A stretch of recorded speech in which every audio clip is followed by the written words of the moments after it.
and why I chose technology, we're going to go back a little bit. Since very early on, I've always loved technology. If it takes or talks, clocks, watches, phones, tablets, if I can get my hands on it, I just love to tear it apart and try to figure out what made it work. That was something that was always special to me. So when I came to the high school and I learned that we have computer science classes here, I kind of flipped out. I was like, yes, here's something I'm excited about. Here's something I can do. So programming, JavaScript, Python, HTML5, all these things really psyched me out. And I was just really excited to get going into these things. This has kind of led me into my internship, community service, and my research topic, technology in general, the IoT, standing for the Internet of Things. Pretty much every device is connected somehow today. Uh, Automated cars to smart fridges to your phones, for example. They're all considered to be on a network, the internet. And networks are considerably complex. And I've realized this going through classes with Mr. Reynolds or even Mr. Campbell here at the high school. So I've come to this question. It's a bit of a dire question. Uh, can we? Why is the internet the way it is? Is it secure, and can we stay on top of cybersecurity? Um, I'd just like to bring your attention to these gentlemen here. This man right here, he invented Animal and Pervade program. Together, this is all the way back in 1975. Animal and Pervade. Was when when they still had floppy disks. This was considered the first Trojan horse. For those of you who do not know what a Trojan horse is, it's a program that offers an application. Like, let's say you want a trip to go to this island so far away, and then you click on it, and it maybe offers you like an Autodesk application, and you start using this application. But in the background, it's running malicious code. He invented Animal and Pervade. Together, it was kind of an amazing feat. This was back when the internet wasn't really a thing, and this was all run on his company's network. And you'll notice that all these gentlemen here, we're not planning to do anything malicious. For example, he just made a game that was fun. Animal was a 20-question game, um, which is very similar to the 20 questions we have today, just mostly constricted to animals and little constricted to syntax of the words you could use to help define the animal that you were looking for. But in the background, Pervade would run and would search through folders and directories on the computer and would reach out to computers on the immediate network and copy itself to certain folders and directories on that computer and on computers within the building. And then what's interesting is that people often took this. Sometimes it would exchange onto a floppy disk. It would move over to the company building across the continent and just kind of spread that way. Uh, it didn't do anything bad. It was just a fun game that employees could play in their free time. And then I would like to bring your attention to this man right here, Rich Scriptnock. Rich Scriptnock is known for making the elk cloner virus. It was a lovely prank of his. So a long time ago, again, floppy disk, his program ran on the Apple II processing units. What's interesting about his is that he was just kind of having a fun time. This was way back when people traded floppy disks to, well, illegally trade games. It's kind of like, hey, I bought this, let's all copy it onto a disk and then trade it out to everyone at your house tonight. Well, he likes to play pranks on people and would trade wrong games and stuff, or leave little messages that would pop up on the disk, like, haha, prank, there's no game here. So people caught on to that he was doing this, and we're like, well, this isn't fun. We're not getting the games we want. We're not gonna like trade with you anymore. So he was like, hey, how can I make this viral? How can I make this go from computer to computer without me having to physically trade this with people? He came out with the elk cloner program, which basically copied itself from the floppy disk onto the computer. Then, when the computer recognized that a floppy disk was inserted into the computer, if the elk cloner program was not on that floppy disk, it would copy itself onto the floppy disk. By doing this, it spread drastically. Thankfully, again, this was just a prank. Like I said, none of these were truly malicious, but this is where viruses today kind of all started. This is considered very in the wild. It wasn't being experimented on. It was actually is being spread on not by scientists. It was just a kid having fun. Um, Thankfully, you can easily cleanse your computer by simply doing a quick shutdown. But what made it interesting was that after 20 turns, the message would pop up, haha, you've been pranked uh, by Springtime.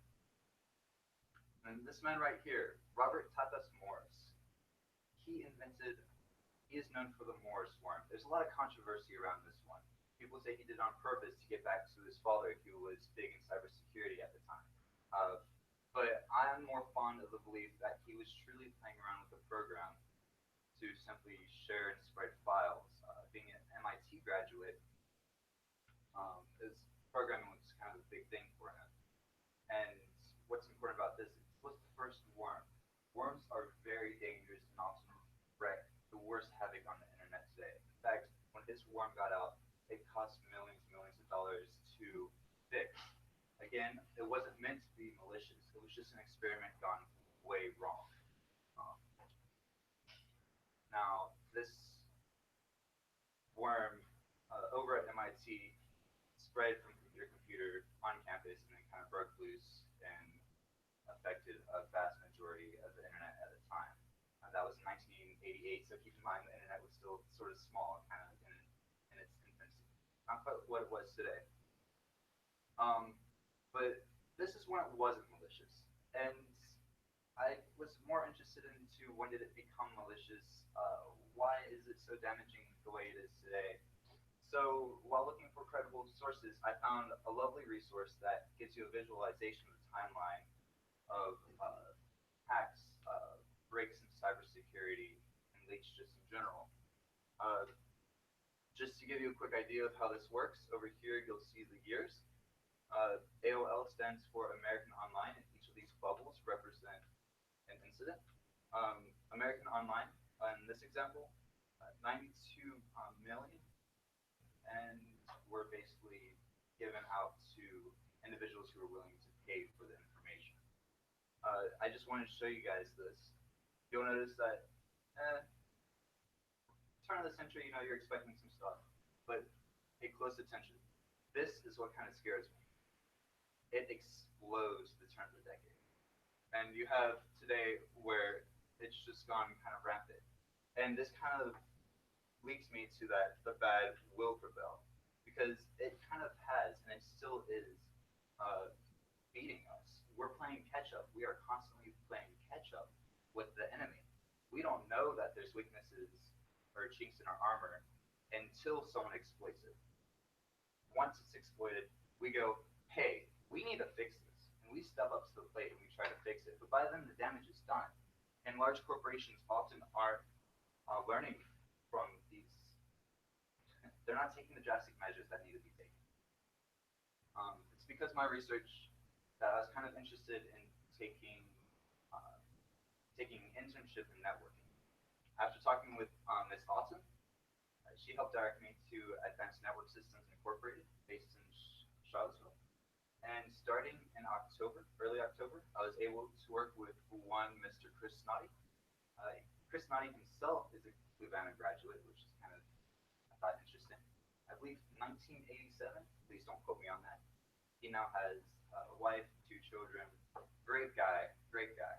But every Monday, for about 2 hours, we would sit down and for his job, he was more of a mentor. A lot of the information was confidential, and I couldn't actually be hands-on with the majority of the work he was doing. But I was able to take in what he was doing from the sidelines, and I learned a bit, mostly protocols, a bit of how the internet works, and what his company did specifically was build virtual servers for companies and maintain them. If you don't know what a virtual server is, think of one server as a physical device in a physical location. And off that server, they split up its computational powers, its ability to process work, and section it off as different servers, so different companies use that one server. It's a way to be a bit more efficient with the space you've been given to work with and the materials you have to work with. So day in and day out, we would sometimes check firewalls. We would go through fast data logs to make sure that the right information was copied and saved to backup points. If we found a problem, there were other people in the building that we could go and talk to if we didn't know the answers. Mr. Snotty seemed to work very well with his team there, and they were a great group of people, and together, what they knew helped keep a lot of businesses running. This leads me into networking club. So Advanced Network Systems was a tech group that works with networking. My community service, I wanted to start a club. I decided to name it the Networking Club. So come December, I sent out a bunch of flyers to the middle school. Hey, Networking Club, we'll be using Raspberry Pis to connect devices and see how we can possibly build a website using the middle school's internet, their own networking system. If you do not know what a Raspberry Pi is, a Raspberry Pi is a small computational device about yay big on your phone, depending on what you have, and can run. It can run a handful of operating systems, mostly known for running Raspberry and Jessie, different versions of Windows, and it's for something so small, it's rather impressive because if you hook it up to a monitor, keyboard, mouse, you can do different things on it, such as play Minecraft, something I'm sure some of you people here have done before. At least you know what Minecraft is. Correct me if I'm wrong, or give me a funny look. Now, the club name itself kind of changed because there was so much focus and so much hype over Raspberry Pi.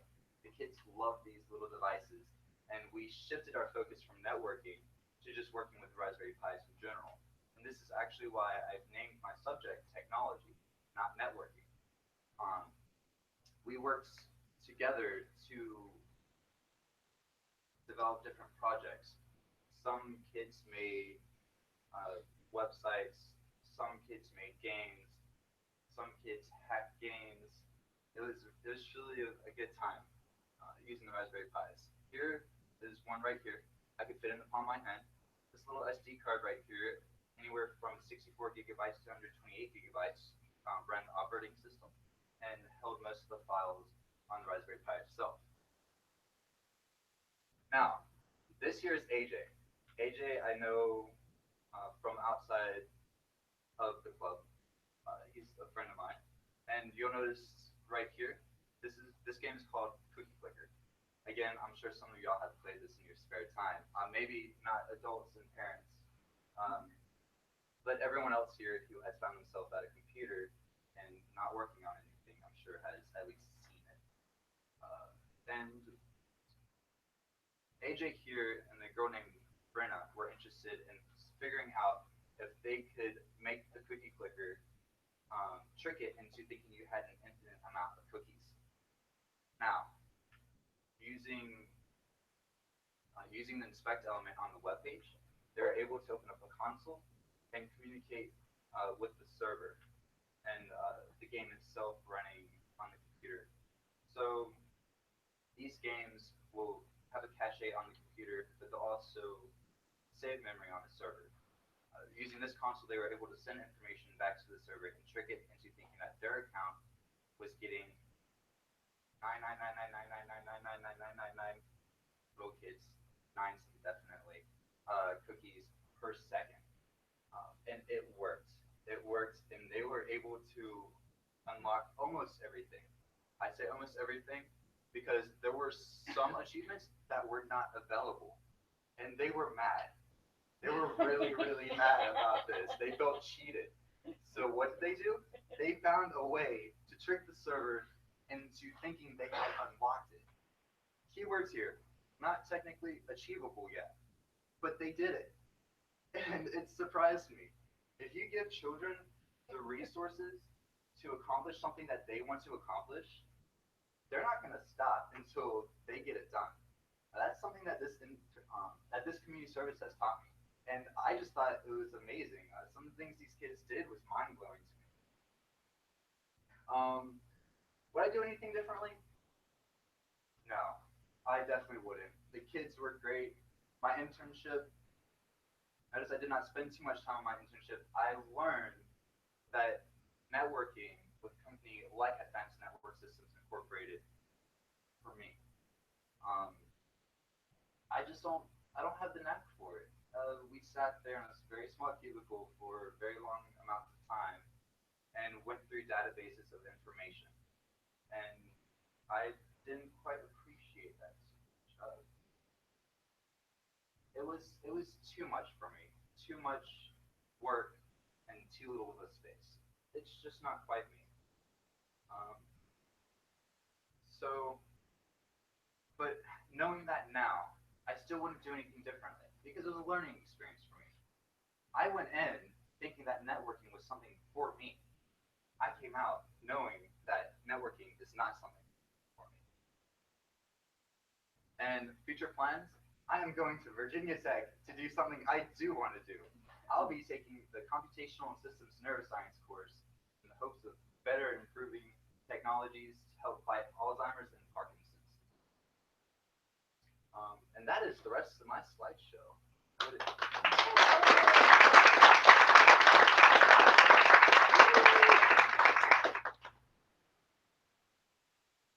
Yes, ma'am. Are we ready for internet voting? With Russia still on the prowl? I don't think so. Exactly. It's not necessarily a question. Fabulous to come back 3 week and give that quote to some of our educators around just if you give the kids the resources and let them explore. And that's such a challenging thing for adults to do and to like to control what's happening in our environment. But well, that touches on my legacy a little bit. I did not talk much about my legacy simply because it is still in the works. I plan on leaving about 10 Raspberry Pis at the middle school and accomplish with the 4 Raspberry Pis that are already there. Because I'm doing so, it's actually prompted some of the teachers to come up with enough money to buy a few more Raspberry Pis so that they will have enough for an ongoing club and for in-classroom experiences with technology.